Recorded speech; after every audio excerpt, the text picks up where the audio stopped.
आप अपने पति को मार करके ड्रम में सीमेंट में पैक करने लग गए, अपने अच्छे खासे पति को मार दी और एक पराये मर्द के संग रंग रलियां मना रही है। ये बुद्धियां भ्रष्ट कहां से हुई बताओ ना।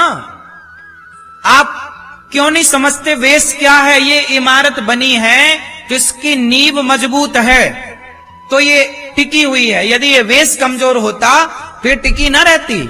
आप कितना भी सजा लो, ऊपर पैंट पुट्टी मार लो, पर नीचे कमजोर है तो टिका ना रहेगा कुछ। हम सनातनियों का वेश हमारी शुद्धि है। आप कितनों को ये बात पता है कि हमारे बाप दादे कह गए हैं कि जैसी राखे शुद्धि वैसी बने? ये बात सही है कि गलत है? तो क्यों नहीं मानते? सही है तो मानो, वरना नुकसान अनिरुद्धाचार्य का ना होगा, तुम्हारा होगा। अपने पति की छाती में खंजर मारने वाली स्त्री कैसी रही होगी? भोजन में नींद की गोलियां मिलाने वाली, सुला करके उसका मर्डर कर देने वाली, सीमेंट भर देने वाली पत्नी कैसी रही होगी? बताओ जरा, इससे क्या सिद्ध होता है? सोचिए, एक पति जो अपनी पत्नी में समर्पित है। आप बताइए, हम आपके घर आए भोजन करने और आप हमें नींद की गोलियां मिला के सुला दें और हमें मार डालें, इसमें हमारा क्या कसूर है? उस लड़के का क्या कसूर था? वो तो पत्नी के हाथ का ना भोजन कर रहा था। उसे क्या पता था कि इस भोजन में जहर है, नींद की गोलियां हैं? उसे क्या पता था कि हमें सुला के हमारी छाती पे खंजर मार दिया जाएगा? मैं सवाल उस लड़की से नहीं, सवाल मैं ये करता हूं कि उस लड़की की आखिर ऐसी बुद्धि हुई क्यों? मैं उस वेश पे जाता हूं, मूल पर, कि समाज की आज ऐसी बुद्धि क्यों हो रही है। आज वो लड़की है, कोई और लड़की है, कोई और लड़का है, लड़का भी परेशान करता है, वो भी मार डालता है कई बार स्त्री को।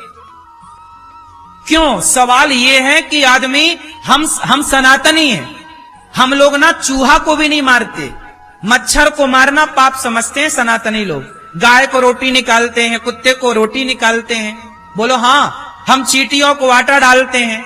सोचिए, जिस सनातन में चींटी का भी हम सम्मान करें आटा डालकर, हम मच्छर मारने को पाप समझें, उस देश में वो सनातनी यदि पति को मार डाले, पत्नी को मार डाले, तो बताइए। मैं सवाल करता हूं कि ये बुद्धि आई कहां से, बनी क्यों? कहीं ना कहीं जब आप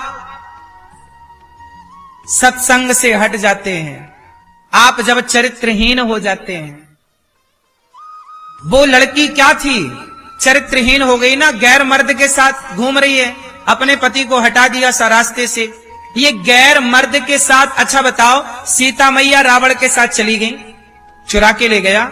रावण ने इतना लोभ दिया, रावण तो सोने की लंका का मालिक था कि नहीं? क्या बोलता रावण? सीता तुम मेरी पत्नी बन जाओ, मंदोदरी तुम्हारे पांव दबाएगी। मंदोदरी रानी है लंका की, वो पांव दबाएगी। सोने की लंका थी रावण की। ऐसे आजकल की कुछ स्त्रियां तो रावण को देख लें तो कहें हमें ले चल चुरा के, हम तैयार हैं।